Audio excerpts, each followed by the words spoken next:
Question number 4. How is system theory related to simulation? Provide the example to illustrate the connection. यानी हमारी जो system theory है वो किस तरह से हमारे सिमुलेशन के साथ कनेक्ट है, हम लोगों ने एग्जाम्पल देनी है उसकी कि वो किस तरह से कनेक्ट हो सकती है।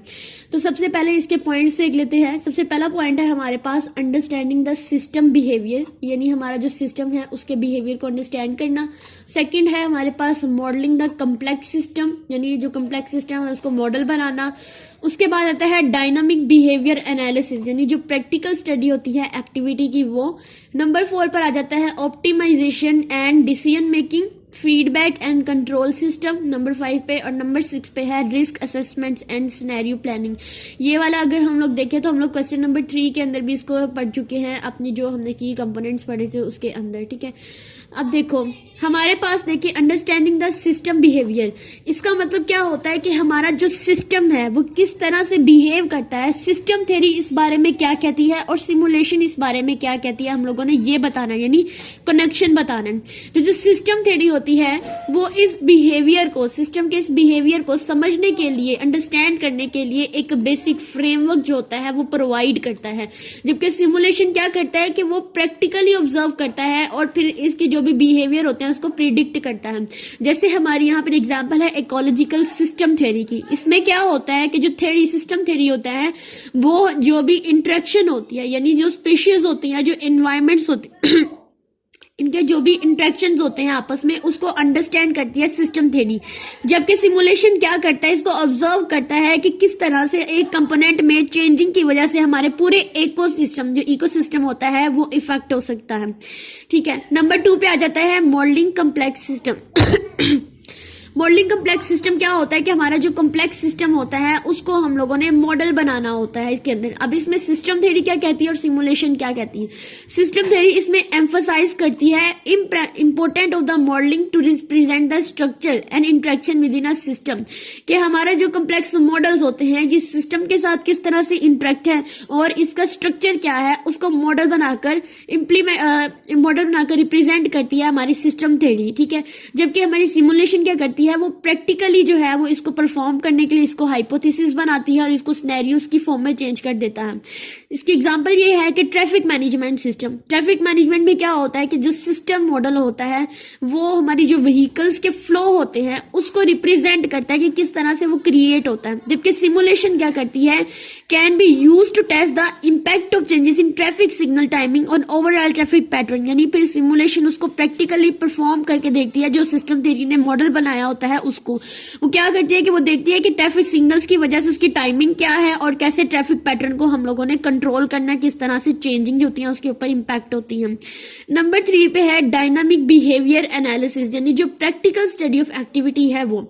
अब इसमें सिस्टम थ्योरी क्या करती है, फोकस करती है on the dynamic behaviour of system over time, यानी एक टाइम पर हमारे जो भी एक्टिविटीज होती है, जो भी बिहेवियर्स होते हैं उसको उस पे फोकस करता है। And simulation allow for the dynamic analysis of system responses to different inputs और सिनेरियोज। तो हमारे जो सिमुलेशन होते हैं वो क्या करते हैं, इसको डिफरेंट आउटपुट्स जो होते हैं वो इनको डाल कर फिर वो डिफरेंट सिनेरियोज के ऊपर जो होती हैं वो उसकी आउटपुट को एनालाइज करता है, उसके जो एक्टिविटी होती है उसको एनालाइज करता है। जैसे यहाँ पे एग्जाम्पल है फाइनेंस की एग्जाम्पल। सिस्टम थ्योरी क्या करती है, concept can be applied to model the dynamic behaviour of stock market के जो डायनामिक बिहेवियर्स होते हैं उसको मॉडल बनाती है। जबकि सिमुलेशन क्या करती है, उस चीज के बारे में प्रेडिक्शन करती है, उस मार्केट कंडीशंस एनालाइज करती है कि किस तरह से जो मार्केट कंडीशन होती है वो इन्वेस्टमेंट करने से इंपैक्ट डालती है। नंबर 4 पे आ जाता है ऑप्टिमाइजेशन एंड डिसीजन मेकिंग।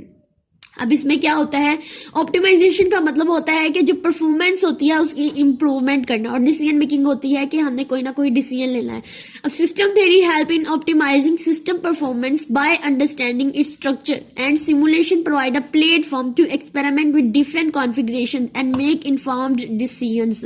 यानी जो सिस्टम थ्योरी होती है वो इसकी, यानी जो हमारा स्ट्रक्चर होता है, हमारे मॉडल का स्ट्रक्चर होता है, या हमारे सिस्टम का स्ट्रक्चर होता है, उसकी जो भी परफॉर्मेंस होती है उसको ऑप्टिमाइज करने के लिए मदद देती है। जबकि सिमुलेशन क्या करती है कि ऐसा प्लेटफॉर्म प्रोवाइड करती है जो कि डिफरेंट कॉन्फ़िगरेशंस और डिफरेंट डिसीजंस लेने में हमारे लिए हेल्पफुल होती है। जैसे मैन्युफैक्चरिंग में जो सिस्टम थ्योरी होती है can guide the modelling of the production line जो होती है उससे रिलेटेड मॉडलिंग करती है। जबकि सिमुलेशन क्या करता है कि वो जो ऑप्टिमल सेटिंग होती है for maximum efficiency and output, यानी किस तरह से काम कर रहा होता है हमारा, उसको प्रैक्टिकली इंप्रूव करने के लिए हम लोग सिमुलेशन का यूज करते हैं।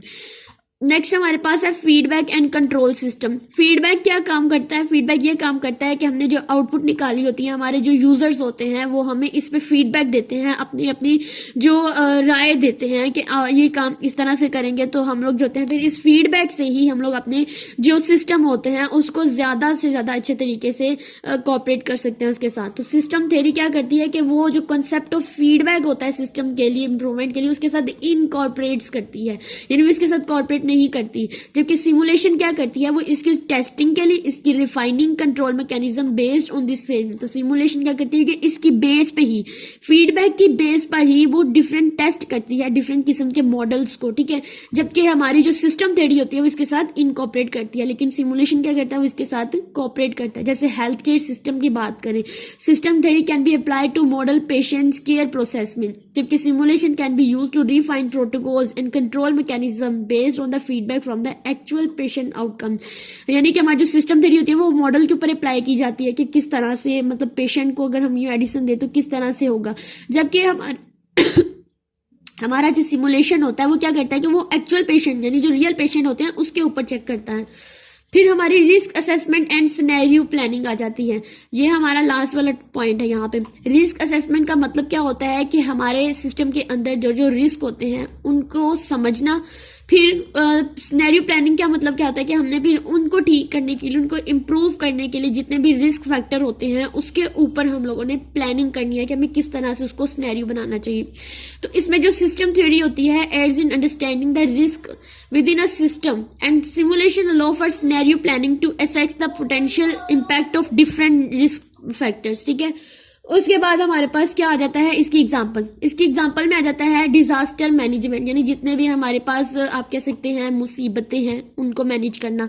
System theory can be used to model the interaction in a disaster response system. सारी बात है, रिस्क लेना भी एक मुसीबत ही होती है। And simulation can help plan for various disaster scenarios, optimise response strategies. अब देखो यहाँ पर जो जो पॉइंट लिखा हुआ है, हर पॉइंट में दो बातें लिखी हुई हैं। जैसे हमारे पास आ रहा है कि हमारी अंडरस्टैंडिंग द सिस्टम बिहेवियर, तो इसमें हमने सिस्टम बिहेवियर को समझने के लिए हमारा फ्रेमवर्क प्रोवाइड करता है हमारा जो सिस्टम है, जबकि इसको प्रैक्टिकली इंप्रूव करता है हमारा सिमुलेशन। फिर हमारे पास डायनामिक बिहेवियर एनालिसिस, जो बिहेवियर होता है वो सिस्टम करता है और इसको जो एनालाइज करता है वो हमारा सिमुलेशन करता है। ऑप्टिमाइजेशन के लिए हम सिस्टम थ्योरी का यूज करते हैं, डिसीजन मेकिंग के लिए हम लोग सिमुलेशन का। फीडबैक और कंट्रोल सिस्टम, ये सारे भी हम लोग इन दोनों से ही यूज करते हैं। तो होप सो आप लोगों को आज का क्वेश्चन जो है वो इजी लगा होगा। इसके बाद हम क्वेश्चन नंबर 5 का लेते हैं स्टार्ट नेक्स्ट वीडियो में।